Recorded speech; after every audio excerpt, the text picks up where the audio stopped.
नमस्कार। मैं doctor Pankaj Sharma, dean pharmacy apex university Jaipur से।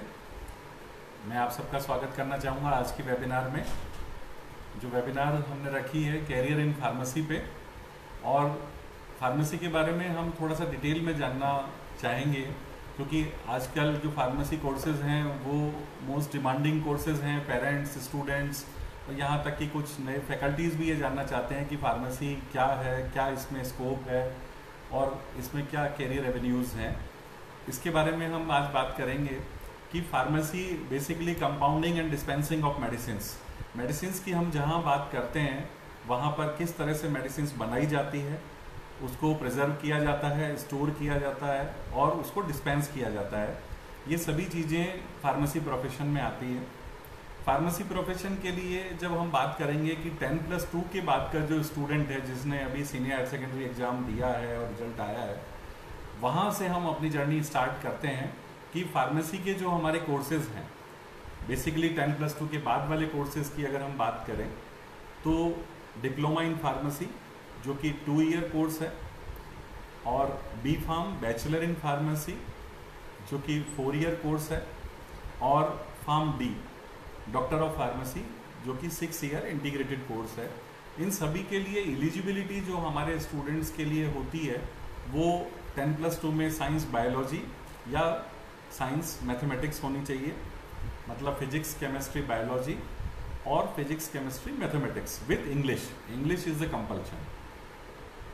एज लिमिट जो अपर लिमिट थी वो फार्मेसी काउंसिल ऑफ इंडिया ने अभी हटाई है, क्योंकि डिमांड इसकी बहुत ज़्यादा थी और हमारे कोर्सेज में एज बार को रखना एक प्रॉब्लमेटिक था। इस वजह से अब अपर एज लिमिट नहीं है, यानी कि अगर कुछ ज़्यादा एज वाले भी बच्चे स्टूडेंट्स करना चाहते हैं इन कोर्सेज को तो इजीली कर सकते हैं। एलिजिबिलिटी की बात आपको मैंने बताई और ड्यूरेशन की बात आपको मैंने बताई। अब मैं आपको कोर्स वाइज इसमें आगे क्या क्या कैरियर एवेन्यूज़ हैं, क्या क्या हम कर सकते हैं, उसके बारे में बात करूँगा वन बाई वन। सबसे पहले हम डिप्लोमा इन फार्मेसी की अगर बात करें तो डिप्लोमा इन फार्मेसी चूँकि 2 ईयर कोर्स है और इसकी एलिजिबिलिटी के बारे में हमने बात की, तो जब डिप्लोमा इन फार्मेसी करने के बाद में एक स्टूडेंट जो है वो अपना रिटेल फार्मेसी का काम कर सकता है, यानी कि हम साधारण भाषा में बात करें तो अपना खुद का मेडिकल स्टोर रिटेल या होलसेल वो अपना स्टार्ट कर सकता है। अभी तक जो मेडिकल स्टोर्स हैं वो कई जगह अपने यहाँ एम्प्लॉय करते हैं, फार्मासिस्ट रखते हैं। अभी ज़्यादातर जिनकी medical store existing medical stores हैं वो लोग अब ये सोचने लगे हैं कि क्यों नहीं हम खुद डिप्लोमा इन फार्मेसी कर लें। इसीलिए अपर एज लिमिट का बार फार्मेसी काउंसिल ऑफ इंडिया ने इस पे से हटाया और अब इजीली थोड़ी सी ज़्यादा एज वाले बच्चे भी कर सकते हैं, लेकिन उनके पास क्वालिफिकेशन सफिशिएंट होनी चाहिए। डिप्लोमा इन फार्मेसी के बाद में अदर देन रिटेल फार्मेसी बहुत अच्छी अपॉर्चुनिटीज़ है गवर्नमेंट जॉब्स में। गवर्नमेंट जॉब्स में क्या है कि गवर्नमेंट ने एक योजना चलाई है हमारे यहाँ राजस्थान में भी और बाहर के कई स्टेट्स में, निःशुल्क दवा योजना, फ्री ड्रग डिस्ट्रीब्यूशन। उसमें पेशेंट्स को हॉस्पिटल के अंदर कार्यरत जो फार्मेसी शॉप है, मेडिकल शॉप है, वहाँ से फ्री दवाइयाँ दी जाती है। क्योंकि गवर्नमेंट की ये बहुत अच्छी स्कीम थी तो इसमें ज़रूरत पड़ी सबसे ज़्यादा फार्मासिस्ट की, क्योंकि कई जगह ये मेडिकल स्टोर 24 घंटे कार्यरत हैं, कई जगह 8 घंटे कार्यरत हैं, कई जगह 12 घंटे कार्यरत हैं। तो जहाँ जितने टाइम तक एक फार्मेसी शॉप खुल रही है वहाँ पर उतनी ही फार्मासिस्ट की रिक्वायरमेंट है। हर एक शॉप पर अगर वो 8 घंटे खुल रही है तो कम से कम एक फार्मासिस्ट वहाँ पर रिक्वायर्ड है, जो कि मिनिमम डिप्लोमा इन फार्मेसी होना चाहिए। अगर वो उससे ज़्यादा खुल रही है तो उससे ज़्यादा फार्मासिस्ट की वहाँ रिक्वायरमेंट है। इसीलिए गवर्नमेंट सेक्टर में गवर्नमेंट फार्मासिस्ट की रिक्वायरमेंट एकदम से बहुत ज़्यादा बढ़ी है पिछले कुछ सालों में, जब से ये सिस्टम हमारे यहाँ लागू हुआ है। इसीलिए ये कोर्सेज जो डिप्लोमा इन फार्मेसी और डिग्री इन फार्मेसी बूम पे हैं, लोगों की आज पहली चॉइस बन गए हैं। MBBS करने के बाद में जब बच्चे सोचते थे कि नीट में मेरा सिलेक्शन नहीं हो पा रहा है, नहीं हुआ है, मैं सेकंड ऑप्शन क्या रखूं, तो वो सबसे पहले बी फार्मा और डी फार्मा को आजकल पसंद करने लगे हैं। इसके साथ ही मैं आपको ये बताना चाहूँगा कि डिप्लोमा इन फार्मेसी करने के बाद में अदर देन रिटेल फार्मेसी और गवर्नमेंट जॉब वो खुद अपना व्यवसाय शुरू कर सकता है। अपनी खुद की फार्मेसी शॉप उसने शुरू कर दी रिटेल होलसेल की, या फिर वो गवर्नमेंट के किसी भी फार्मासिस्ट एग्जाम के लिए एलिजिबल है, चाहे वो रेलवे में है, चाहे वो आर्मी में है, या वो किसी भी सेक्टर में। आजकल यहाँ तक कि banks, reserve bank of India और अन्य बैंक जो हैं उन्होंने खुद की अपनी फार्मेसी भी रखी है जिसमें फार्मासिस्ट की रिक्वायरमेंट रहती है और वो लोग भी डायरेक्टली फार्मासिस्ट को रिक्रूट करते हैं।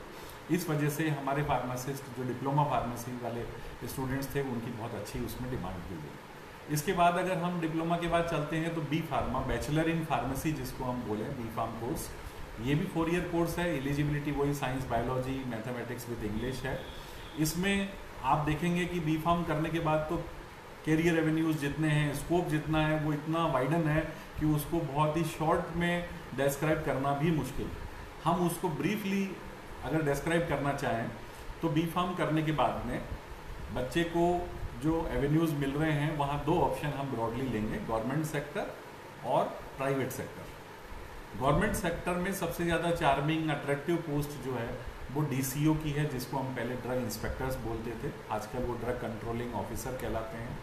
ड्रग कंट्रोलिंग ऑफिसर के लिए UPSC और स्टेट PSC जो हैं, संघ लोक सेवा आयोग या राजस्थान लोक सेवा आयोग, इस तरह के जो लोक सेवा आयोग हैं वो अपना खुद का एग्ज़ाम कंडक्ट करते हैं, जिसके लिए उसकी एलिजिबिलिटी जो है वो B pharm, bachelor in pharmacy की मिनिमम एलिजिबिलिटी है। और उसका जब एंट्रेंस होता है तो उसका पूरा पेपर उस बी फार्म के बेस पे ही रहता है, तो वो एक बहुत अट्रैक्टिव पोस्ट है। उसी के अलावा गवर्नमेंट में अगर हम बात करें तो रेलवे में काफ़ी पोस्ट है। रेलवे में फार्मासिस्ट की पोस्ट है, उसमें भी बैचलर इन फार्मेसी के लिए बहुत अच्छी अपॉर्चुनिटीज़ हैं। गवर्नमेंट एनालिस्ट की जो पोस्ट होती है, जहाँ दवाइयों की टेस्टिंग होती है, गवर्नमेंट की अपनी खुद की लेबोरेटरीज़ हैं जहाँ गवर्नमेंट अपने सैंपल्स इकट्ठे करती है और वहाँ भी काफ़ी फार्मासिस्ट की रिक्वायरमेंट रहती है। इसके अलावा फार्माकोपियल कमीशन, जहाँ पर इंडियन फार्माकोपिया और उससे रिलेटेड काम होता है, वहाँ भी फार्मासिस्ट की रिक्वायरमेंट है। इसके अलावा अगर हम बात करें तो गवर्नमेंट फॉरेंसिक लैब, जहाँ पर मेडिसिन की या पुलिस विभाग से रिलेटेड जो कार्रवाई होती है, कई बार कई तरह के अपराध होते हैं जिसमें किस तरह की दवाई ली गई है या वहाँ पर किस तरह की टेस्टिंग की जानी चाहिए उस जगह पर या उस व्यक्ति पर, वो सारे फॉरेंसिक साइंसेज में आते हैं। वहाँ भी फार्मासिस्ट की बहुत अच्छी रिक्वायरमेंट्स हैं। ये मैंने आपको अभी तक जो बताए वो सिर्फ गवर्नमेंट जॉब्स थे। इसके साथ ही बैंकों के अलावा अगर हम बात करें, डिफेंस में फार्मासिस्ट की बहुत अच्छी रिक्वायरमेंट्स है। आजकल आप देखिए रेलवे और डिफेंस के ज़्यादातर नोटिफिकेशन जो हैं, जॉब स्पेसिफिकेशंस आपको देखने को मिलेंगे न्यूज़पेपर में, टीवी पे, जहाँ भी आप देखेंगे इंटरनेट पे, तो ये वैकेंसीज भी आप देखेंगे। आर्मी में, नेवी में, एयरफोर्स में, गवर्नमेंट हॉस्पिटल में फार्मासिस्ट की डायरेक्ट बहुत अच्छी रिक्वायरमेंट आई है। स्पेशली जहाँ मेडिकल कॉलेज हॉस्पिटल्स होते हैं, मेडिकल कॉलेज हॉस्पिटल के अंदर अपनी खुद की फार्मेसी होना बहुत ज़रूरी होता है, इसलिए वहाँ पर भी फार्मासिस्ट की रिक्वायरमेंट काफ़ी है। और क्योंकि मेडिकल कॉलेज हॉस्पिटल में एक और एक से अधिक काफ़ी फार्मेसी शॉप्स हो सकती हैं और 24 घंटे वो खुली रहती हैं, इसलिए वहाँ पे आप देख सकते हैं कि कितने फार्मासिस्ट की रिक्वायरमेंट होगी, कितना पेशेंट रश वहाँ पे होता है उनको हैंडल करने के लिए। क्योंकि हमारा ड्रग एंड कॉस्मेटिक एक्ट और फार्मेसी एक्ट ये कहता है कि हर एक मेडिसिन, हर एक दवा सिर्फ फार्मासिस्ट के हाथ से ही डिस्पेंस होनी चाहिए। इसका मतलब मेडिसिन्स की हैंडलिंग, दवाओं की जानकारी उपलब्ध कराना और दवा देना, ये सिर्फ फार्मासिस्ट का काम है। क्योंकि फार्मासिस्ट ही एक ऐसा व्यक्ति है जिसको दवाओं के बारे में सब कुछ पता है, किस तरह से दवा को रखना चाहिए, उसकी स्टोरेज कंडीशंस क्या होनी चाहिए, कितनी मात्रा में दी जानी चाहिए, किस तरह के पेशेंट्स को वो मेडिसिन नहीं दी जानी चाहिए, चाहे वो प्रेस्क्रिप्शन उसके हाथ में हो, कोई मानसिक अवसाद में हो सकता है, किसी भी प्रकार की उसको बीमारी हो सकती है, तो कब किसको किस तरह से मेडिसिन दी जानी चाहिए, ये बहुत इम्पोर्टेंट है जिसका ध्यान रखा जाना चाहिए, वरना किसी भी तरह की प्रॉब्लम हो सकती है। इसलिए हम उसमें फार्मासिस्ट को रखते हैं कि फार्मासिस्ट उसकी बहुत अच्छी जानकारी रखते हैं और पेशेंट्स को वो बहुत अच्छी जानकारी उपलब्ध करवा सकते हैं।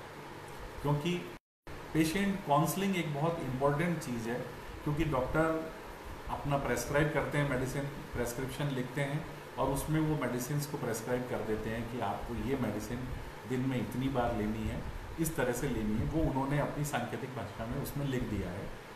उसके बाद जब प्रेस्क्रिप्शन है जिस पे दवा लिखी गई है, वो लेकर के जो पेशेंट हैं या पेशेंट के अटेंडेंट हैं वो मेडिकल शॉप पे या फार्मेसी पे पहुंचते हैं, वहाँ फार्मासिस्ट उपलब्ध होते हैं और फार्मासिस्ट उस प्रेस्क्रिप्शन को देख करके समझ जाते हैं कि कौन सी मेडिसिन देनी है और उस मेडिसिन को किस प्रकार पेशेंट को दिया जाना चाहिए।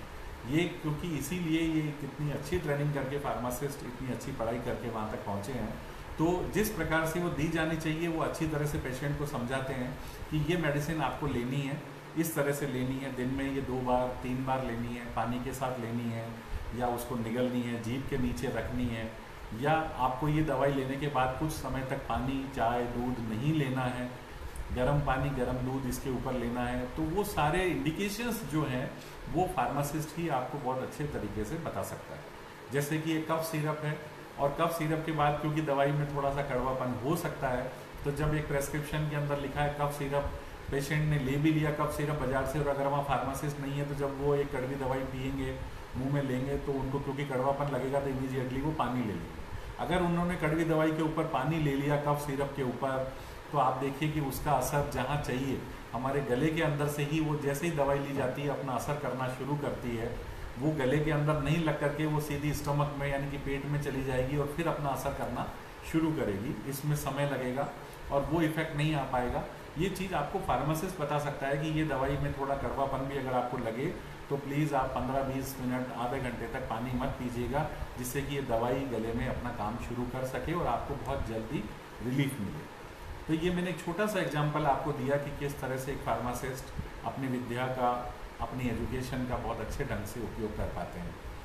उसी तरह से आप देखते हैं कि आजकल जैसे नींद की गोलियां हैं और कई प्रकार की दवाइयां जो बाज़ार में डायरेक्टली कई बार पेशेंट या कुछ ड्रग एडिक्ट्स जो हैं वो डायरेक्टली लेने की कोशिश करते हैं, उनको रोकने के लिए, उनकी रोकथाम के लिए फार्मासिस्ट की जो इम्पोर्टेंस है वो यहाँ पर सामने आती है कि फार्मासिस्ट बहुत अच्छे ढंग से ये समझ सकता है कि ये दवाइयाँ मुझे इस पेशेंट को नहीं देनी है, या इस पेशेंट के अटेंडेंट को ये दवाई मुझे नहीं देनी है, या इस क्वांटिटी में ही देनी है, इससे ज़्यादा नहीं देनी है। इसके अलावा स्टोरेज कंडीशन की अगर हम बात करें तो ज़्यादातर दवाइयों पे आपने देखा होगा लिखा रहता है कि 25 डिग्री से ऊपर इनको नहीं रखें। राजस्थान जैसे प्रांत में जहाँ पर 45-50 डिग्री टेम्परेचर हो जाना भी बड़ा नॉर्मल है, वहाँ आपको कौन बताएगा कि ये दवाई अगर नॉर्मली रख दी गई है ओपन में तो ये दवाई कितना असर करेगी और कितना नहीं करेगी। तो इसको किस तरह से सेफ रखना चाहिए ये बहुत अच्छे तरीके से एक फार्मासिस्ट को पता है कि किस तरह से वो इन दवाइयों को किस जगह पे अपनी फार्मेसी में रखे और किस तरह से पेशेंट को वो बताए कि वो कहाँ पे इसको रखना चाहे। इसके अलावा हम अगर बात करते हैं गवर्नमेंट सेक्टर के अलावा, तो एक हॉरिजॉन्टल लाइन पैरेलल और वो क्या क्या काम कर सकता है वो मैं आपको बताना चाहूँगा कि बी फार्म के बाद और क्या क्या जॉब्स अवेलेबल हैं।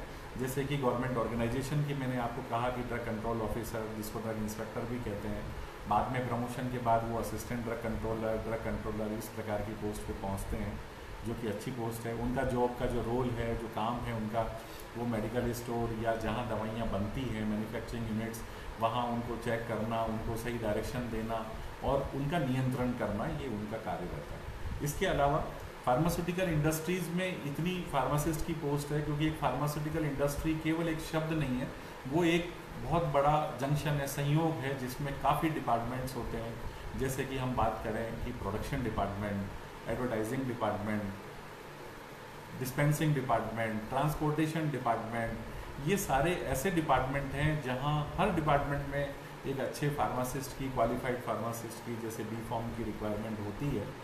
उसी प्रकार से अगर हम बात करें तो इतनी फार्मा कंपनियां हैं, इतनी फार्मास्यूटिकल ऑर्गेनाइजेशंस हैं और उसमें इतने डिपार्टमेंट, इतने डिवीज़न हैं कि आप अंदाज़ लगा सकते हैं कि क्यों इतनी फार्मेसी की रिक्वायरमेंट है। इसके बीच में मैं आपको थोड़ा सा इस बारे में ध्यान आकर्षित करना चाहूँगा कि इन दिनों में फार्मेसी के बारे में इतना बूम क्यों आया।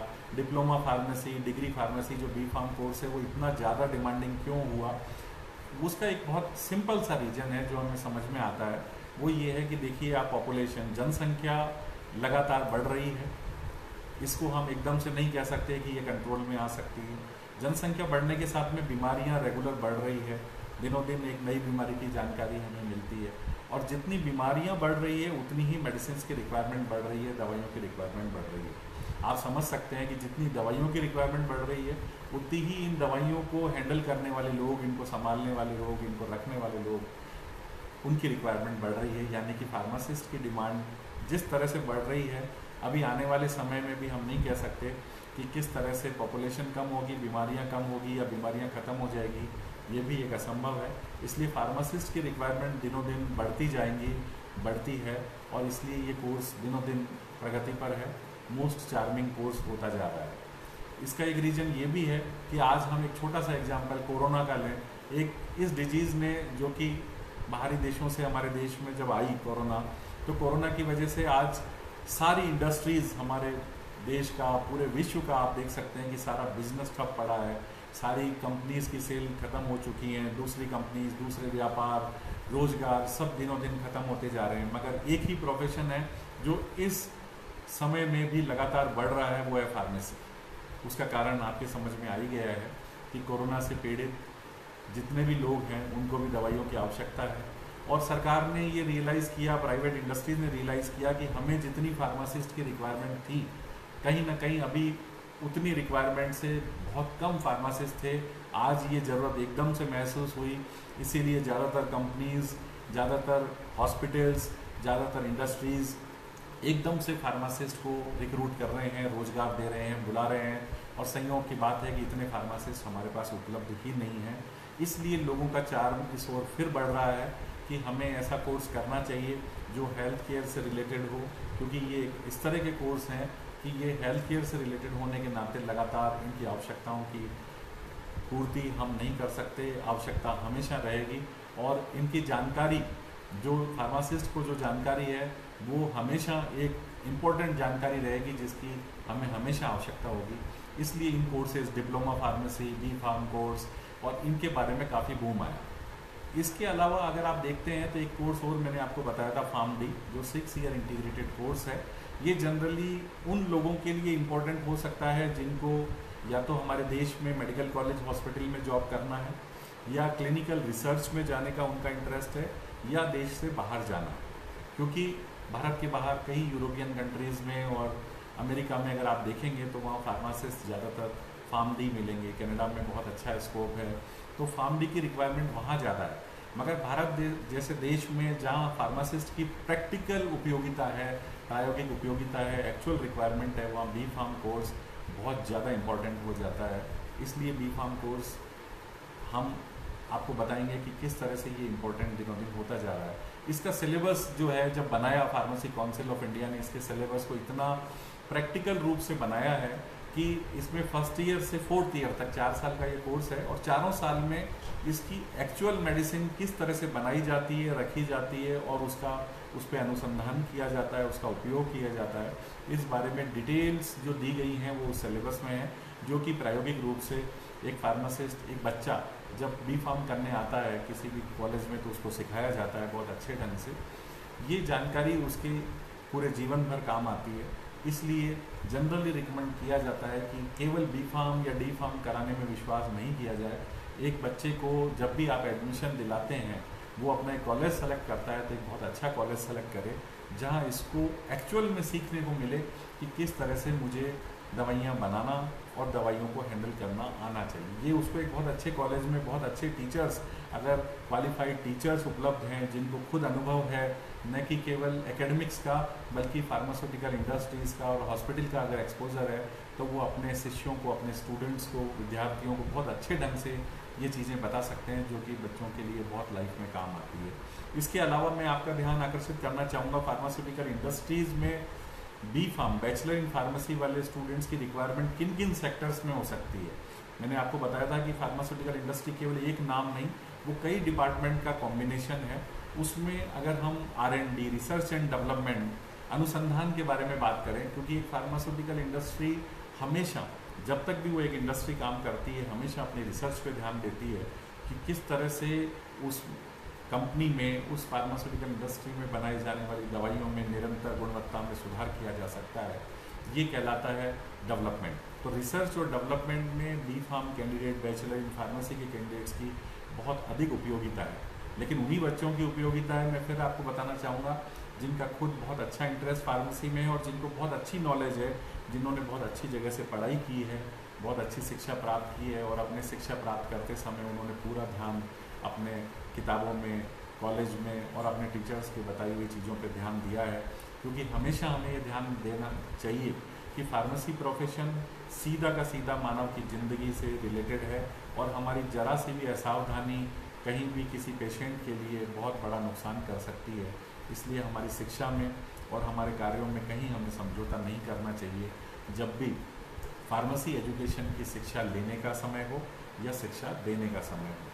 रिसर्च एंड डेवलपमेंट की मैं आपको बात बता रहा था, R&D में वहाँ पे नई नई दवाइयों पे रिसर्च चलती रहती है और वो रिसर्च फार्मासिस्ट लोग जिनको फार्मेसी की अच्छी नॉलेज है वो कर सकते हैं।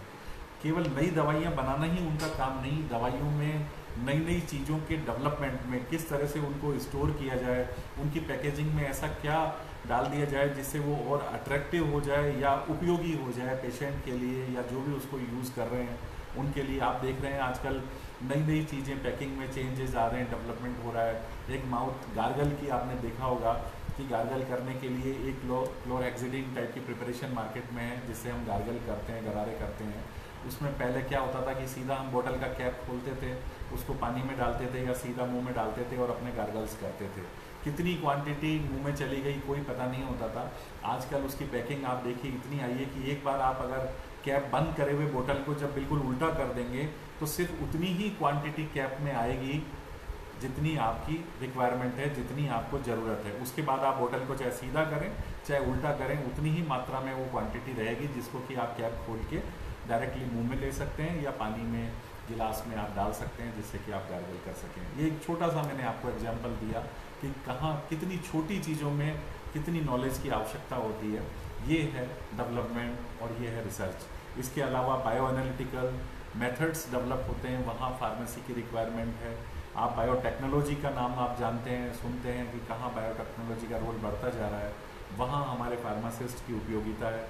बायोटेक्नोलॉजी के अलावा फार्माकोलॉजी एक अपने आप में सब्जेक्ट ही नहीं, एक बहुत बड़ा फील्ड है जहाँ पर कि फार्मासिस्ट की रिक्वायरमेंट है। फार्माकोलॉजी सीधा का सीधा एक ऐसा सब्जेक्ट है जो एनिमल एक्सपेरिमेंट और एक्सपेरिमेंट जो कि ह्यूमन बॉडी पे होते हैं और किस तरह से एक मेडिसिन किसी बॉडी पे असर करती है, इफेक्ट करती है, ये इस सब्जेक्ट में आता है। ये सब्जेक्ट फार्माकोलॉजी कहलाता है जो कि बड़ा उपयोगी है। कोई भी दवा जब बाज़ार में आती है, मार्केट में आती है, हॉस्पिटल में पहुंचती है, पेशेंट तक पहुंचती है, उससे पहले कई फेजेस में, कई टुकड़ों में उस पर एक्सपेरिमेंट होते हैं। Phase 1 trial, phase 2, phase 3 and phase 4 जब ह्यूमन ट्रायल्स होती हैं। अभी आप कोरोना के समय इन सब चीज़ों से आप परिचित हो गए होंगे जिसमें आप देख रहे हैं कि कोरोना की जो वैक्सीन है या कोई मेडिसिन है वो किस ट्रायल फेज़ में है और क्यों नहीं इतनी जल्दी पेशेंट को मिल पा रही है। क्योंकि ये प्रोटोकॉल्स होते हैं, एक नियम है जिनके तहत मेडिसिन जब तक पूरे अपने मानकों पर खरी नहीं उतरती तब तक हम उसको मानव जाति के लिए नहीं दे सकते हैं, उससे हम किसी पेशेंट का इलाज नहीं कर सकते। जब हम कॉन्फिडेंट हो जाते हैं, श्योर हो जाते हैं कि वो दवाई बिल्कुल प्योरली इफेक्टिव है और किसी तरह का कोई साइड इफ़ेक्ट नहीं होगा पेशेंट पे, तब ही हम उस दवाई को बाज़ार में ला सकते हैं, डॉक्टर्स तक पहुंचा सकते हैं। ये हमारे प्रतिबंधों में और नियमों में साफ लिखा हुआ है। इसके अलावा अगर हम बात करें तो ड्रग डिस्कवरी एक बहुत बड़ा ब्रॉड फील्ड है जहाँ पर रेगुलर फार्मासिस्ट की रिक्वायरमेंट है, इंटेलिजेंट फार्मासिस्ट की रिक्वायरमेंट है। आजकल ड्रग डिस्कवरी में सीधा एनिमल्स और ह्यूमन बॉडी की रिक्वायरमेंट ही नहीं बल्कि काफ़ी सॉफ्टवेयर्स की रिक्वायरमेंट भी होती जा रही है जो कि एक फार्मासिस्ट इजीली हैंडल कर सकता है। वहाँ पर ड्रग मॉलिक्यूल पर होने वाले चेंजेस और उससे होने वाले इफ़ेक्ट्स की पॉसिबिलिटी को पहले लेबोरेटरी में ही देख लिया जाता है। इस तरह के सॉफ्टवेयर अवेलेबल हैं, इनको सिमुलेशन बोलते हैं। सिमुलेशन टेस्टिंग की जाती है कि जिसमें हम सीधे के सीधे किसी एनिमल पे एक्सपेरिमेंट करने से पहले अपने प्रैक्टिकल लैब में सॉफ्टवेयर के थ्रू ये देख लेते हैं कि मॉलिक्यूल में हम जो चेंज करेंगे उससे इफ़ेक्ट में क्या चेंज आएगा या साइड इफ़ेक्ट्स में उसके क्या चेंज आएगा। हम ऐसी मेडिसिन सेलेक्ट करते हैं जिसकी इफ़ेक्ट्स में बढ़ोतरी हो और साइड इफ़ेक्ट्स में निरंतर कमी। ऐसी मेडिसिन को प्रयोग में लाया जाता है और उसी को आगे बढ़ाया जाता है, ये कहलाती है ड्रग डिस्कवरी। इसके अलावा अगर हम बात करें तो टेक्नोलॉजी ट्रांसफ़र। अगर आपने कोई टेक्नोलॉजी बनाई है, कोई प्रौद्योगिकी में आप अगर बात करते हैं, आपने कोई एक्सपेरिमेंट के थ्रू कुछ सीखा है और उससे कुछ नई जानकारी मिली है, उसको हम किस तरह से एप्लीकेबल कर सकते हैं आज के फील्ड में, फार्मास्यूटिकल इंडस्ट्री में या ऑलरेडी रनिंग जो इंडस्ट्रीज़ हैं जहाँ पर ये काम आ रहा है, वहाँ हमारे द्वारा किए गए नए प्रयोग को किस तरह हम काम में ले सकते हैं, ये भी जानकारी आवश्यक होती है और किस तरह हम दे सकते हैं, ये टेक्नोलॉजी ट्रांसफ़र कहलाता है। रेगुलेटरी डिवीजन में क्या होता है कि आप जो नियम सरकार ने बनाए हैं, जैसे इंडियन फार्माकोपिया है, उसके अलावा यूनाइटेड स्टेट फार्माकोपिया USP है, ब्रिटिश फार्माकोपिया BP है, ये मोनोग्राफ्स हैं, स्टैंडर्ड बुक्स हैं जहाँ हर मेडिसिन का डिस्क्रिप्शन होता है, उसकी स्टोरेज कंडीशंस होती हैं, उसके बारे में जितनी भी जानकारी उपलब्ध हो सकती है वो लिखी जाती है, जिससे कि आने वाली पीढ़ियाँ उसको देख सके, रेफ़र कर सके, काम में ले सके, स्टूडेंट्स भी और साइंटिस्ट भी। इनको किस तरह प्रायोगिक रूप से हम काम में ले सकते हैं और स्ट्रिक्टली उनको उसी ढंग से काम में लेना चाहिए, ये ड्रग रेगुलेटरी कहलाती है। और ये रेगुलेशंस इनको मानना और इनको मनवाना ये गवर्नमेंट का रोल हो जाता है। इसीलिए मैंने अभी आपको बताया था कि DCO, drug controlling officer, government analyst, ये सब वहाँ काम आते हैं कि हम इन मानकों को पूरी तरह से काम में ले रहे हैं या इनमें कोई कॉम्प्रोमाइज़ या कोई गलती से भी कोई दिक्कत तो नहीं हो रही है। इसके अलावा अगर हम बात करें तो प्रोडक्शन में जहाँ मेडिसिन बनती है, जैसे कि आप देखें टैबलेट, कैप्सूल, सिरप, ये सब नाम आपने सुने होंगे, ये सब जहाँ बनते हैं उसको प्रोडक्शन डिपार्टमेंट बोला जाता है। और वहाँ हर डिपार्टमेंट के हर सेक्शन में काफ़ी फार्मासिस्ट की रिक्वायरमेंट होती है। इसके अलावा एक बहुत ही नई चीज़ मैं आपको बताना चाहूँगा, कॉस्मेटिक्स। कॉस्मेटिक्स वो होते हैं जो किसी भी तरह से मानव या किसी भी जंतु के रूप के निखार में काम आने वाली चीज़ों को कॉस्मेटिक्स कहा जाता है। और हमारा जो एक्ट है वो ड्रग एंड कॉस्मेटिक एक्ट कहलाता है, यानी कि जिस तरह से मेडिसिन का एक्ट है, कॉस्मेटिक्स भी उसी में इंक्लूड किए गए हैं। आपके मन में आएगा कि कॉस्मेटिक्स को क्यों इंक्लूड किया गया है, तो वो इसलिए किया गया है कि जो कॉस्मेटिक्स हैं वो सीधे के सीधे हमारे स्किन पे या बॉडी के किसी पार्ट पे काम करते हैं।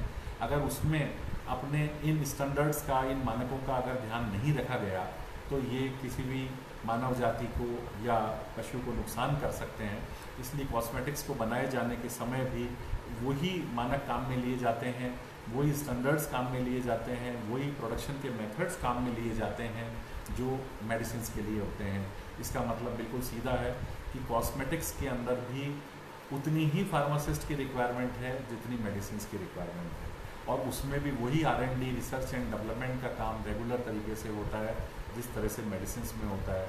इसीलिए आपको निरंतर ये जानने को मिलता है कि इस कंपनी का ये प्रोडक्ट, चाहे वो लिपस्टिक है, चाहे टेल्कम पाउडर है या कोई भी चीज़ है, उसमें अब ये नया डेवलपमेंट हुआ है और इसमें ये नई चीज़ आई है। इसके अलावा एक बहुत ही चार्मिंग फील्ड जो बच्चों को काम करने में अच्छा लगता है और उस तरह से वो अट्रैक्ट होते हैं, वो है सेल्स एंड मार्केटिंग। सेल्स का मतलब है चेंज ऑफ ऑनरशिप। आज जो चीज़ मेरी है कल आपकी हो सकती है, वो सेल्स कहलाती है। और सेल्स के लिए जो स्ट्रेटजीज़ काम में ली जाती हैं वो मार्केटिंग काम में ली जाती है। सेल्स एंड मार्केटिंग किसी भी फार्मास्यूटिकल इंडस्ट्री की बैकबोन है। बिना सेल्स और मार्केटिंग के कोई भी इंडस्ट्री, चाहे वो किसी भी तरह की हो, स्पेशली हमारी फार्मा इंडस्ट्रीज़, तो बिना सेल्स एंड मार्केटिंग के सर्वाइव नहीं कर सकती। इसलिए एक डिपार्टमेंट, एक इंडस्ट्री का सबसे इम्पोर्टेंट जो पार्ट है वो होता है सेल्स एंड मार्केटिंग। उसमें भी उसी तरह से B.Pharm कैंडिडेट हैं, डिप्लोमा फार्मेसी के भी कई जगह लिए जाते हैं। स्पेशली बैचलर इन फार्मेसी की डिमांड वहाँ बहुत ज़्यादा है। कई दूसरी क्वालिफिकेशंस वाले बच्चों को भी इनमें लिया जाता है जहाँ पर सेल्स एंड मार्केटिंग की बात होती है। लेकिन कंपनीज बाद में रियलाइज़ करती है कि नहीं, B.Pharm कैंडिडेट जिसने बैचलर इन फार्मेसी किया है वो बहुत अच्छे ढंग से डॉक्टर्स को, साइंटिस्ट को या किसी हॉस्पिटल से रिलेटेड आदमी को बहुत अच्छे ढंग से वो समझा सकता है अपनी मेडिसिन के बारे में, अपनी कंपनी के बारे में, अपनी मेडिसिन के इफ़ेक्ट के बारे में, और उसमें क्या नए चेंजेस आए हैं, अपने कॉम्पिटिटर के प्रति उसके अपने प्रोडक्ट्स में क्या नया है और वो किस तरह इफ़ेक्ट करेगा। ये एक जिसने खुद फार्मेसी की पढ़ाई की है, बैचलर इन फार्मेसी, वो बहुत अच्छे ढंग से समझा पाता है। इसलिए डॉक्टर भी प्रीफर करते हैं कि वो जब बात करें किसी मेडिकल रिप्रेजेंटेटिव से या सेल्स एग्जीक्यूटिव से तो वो कम से कम बैचलर इन फार्मेसी किया हुआ हो। जब आप ये पता लगता है डॉक्टर को कि बैचलर इन फार्मेसी वाला कैंडिडेट एक मेडिकल रिप्रेजेंटेटिव की तरह या एरिया मैनेजर, रीजनल मैनेजर की तरह मिलना चाहता है, जब वो विजिटिंग कार्ड देखता है तो सबसे पहले उनको बुलाते हैं डॉक्टर, और उनसे बात करना उनको पसंद होता है कि उनको लगता है कि उनकी नॉलेज उनके लिए बड़ी इंपॉर्टेंट है। ये जानकारी सेल्स एंड मार्केटिंग में भी इतनी इंपॉर्टेंट है। और इनिशियल लेवल पे जब एक कैंडिडेट B.Pharm करने के बाद मेडिकल रिप्रेजेंटेटिव बनता है, उसके बाद थोड़े टाइम वो अच्छा जब काम करता है तो बहुत जल्दी उसका प्रमोशन हो जाता है और वो फील्ड सेल्स एग्जीक्यूटिव या एरिया मैनेजर, उसके बाद रीजनल मैनेजर, उसके बाद जोनल मैनेजर, और इस तरह से दिनों दिन वो अपनी उन्नति कर सकते हैं। हाँ, इन सभी चीज़ों में ये आवश्यक है कि एक क्वालिटी, एक काम करने की इच्छा और निरंतर बहुत अच्छा काम करने की इच्छा कैंडिडेट में होनी चाहिए। अगर कैंडिडेट काम नहीं करेगा तो वो किसी भी फील्ड में सक्सेसफुल नहीं हो सकता। इसलिए एक फार्मेसी के कैंडिडेट से हमेशा ये उम्मीद की जाती है कि ड्यूरिंग द स्टूडेंट लाइफ और एकेडमिक लाइफ और प्रोफेशनल लाइफ वो सिंसियर रहेगा और हमेशा समर्पित रहेगा, तभी जाकर के वो बहुत अच्छी उन्नति कर सकता है। ये सेल्स एंड मार्केटिंग के बारे में मैंने आपको बताया। इसके साथ ही मैं आपको एक कम्युनिटी फार्मेसी में फार्मासिस्ट के रोल के बारे में बताना चाहूँगा। कम्युनिटी फार्मासिस्ट और कम्युनिटी फार्मेसी ये बड़ा साधारण सा शब्द है। जब आप एक किसी मेडिकल स्टोर को या फार्मेसी को देखते हैं जहाँ से आपने फार्मेसी पे जाकर के मेडिसिन ली होगी, आपके जीवन में भी अवश्य रूप से ऐसा काम पड़ा होगा।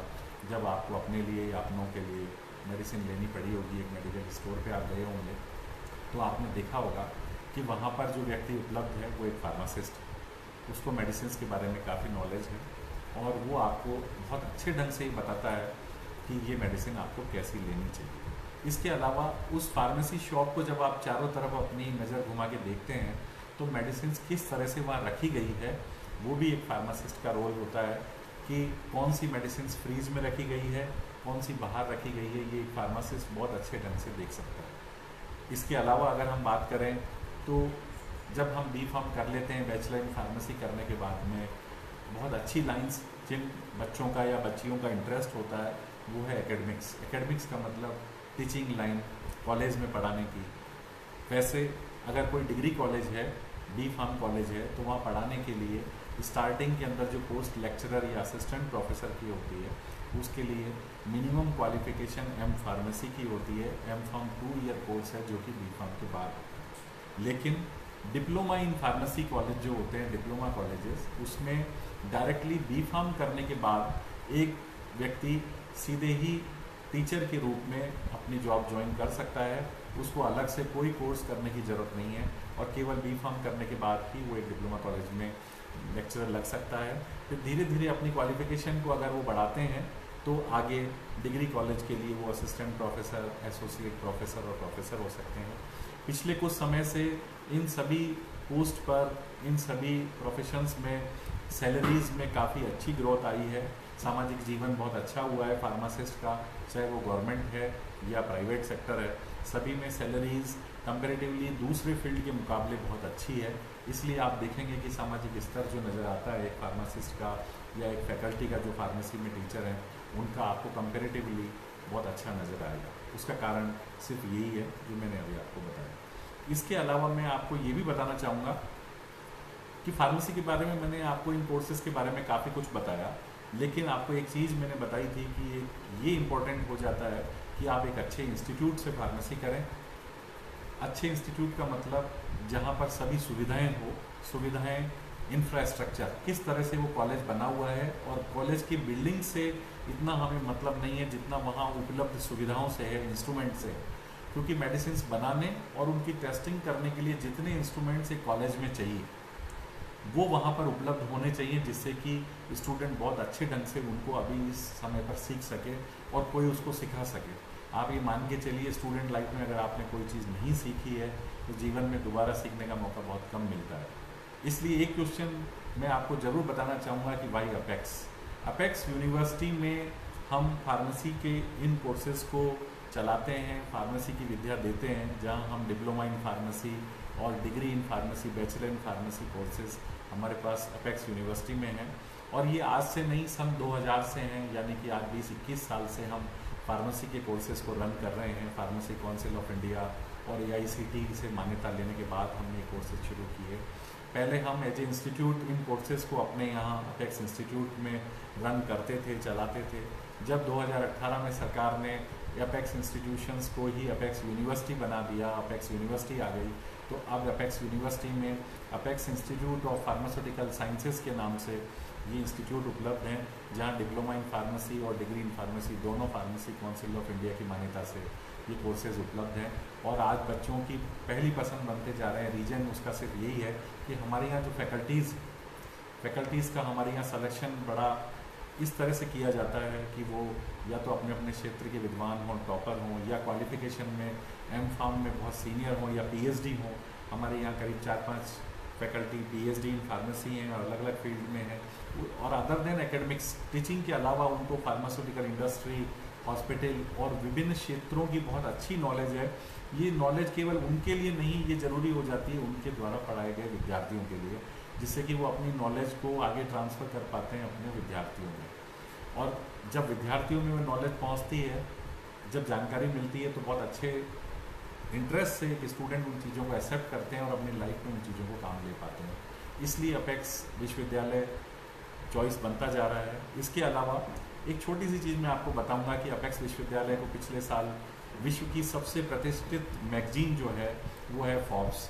फोर्ब्स ने भारत में सबसे प्रतिष्ठित 25 अपने यूनिवर्सिटीज़ की लिस्ट जारी की, जिसमें राजस्थान में सिर्फ 2 विश्वविद्यालयों को स्थान मिला। उसमें से सबसे पहला अपेक्स विश्वविद्यालय था।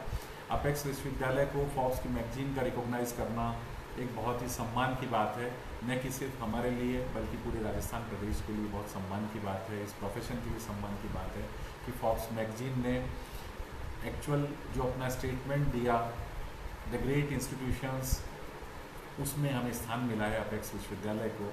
और हमारा फार्मेसी जो है यहाँ का one of the best department है। इसलिए अपेक्स विश्वविद्यालय और इसके कोर्स के बारे में भी मैं आपको बताना चाह रहा था। मेरे द्वारा दी गई जानकारी इतने कम समय में मैं खुद जानता हूँ कि बहुत कम है, लेकिन अगर वो आपको लगता है कि उपयोगी है, उपयोगी हो सकती है या उससे अधिक आपको जानकारी कभी भी चाहिए, तो हम मुस्कुरा करके आपका स्वागत करेंगे अपने विश्वविद्यालय में, अपने इंस्टीट्यूट में, apex institute of pharmaceutical sciences में। आप कभी भी हमसे संपर्क करें। आप चाहें हमें फ़ोन करें, मेल करें, हमारे फ़ोन नंबर वगैरह सब कुछ हमारी वेबसाइट पे दिए हैं। आप हमसे संपर्क करके फार्मेसी के बारे में और ज़्यादा से ज़्यादा जानकारी ले सकते हैं। धन्यवाद। Thank you very much.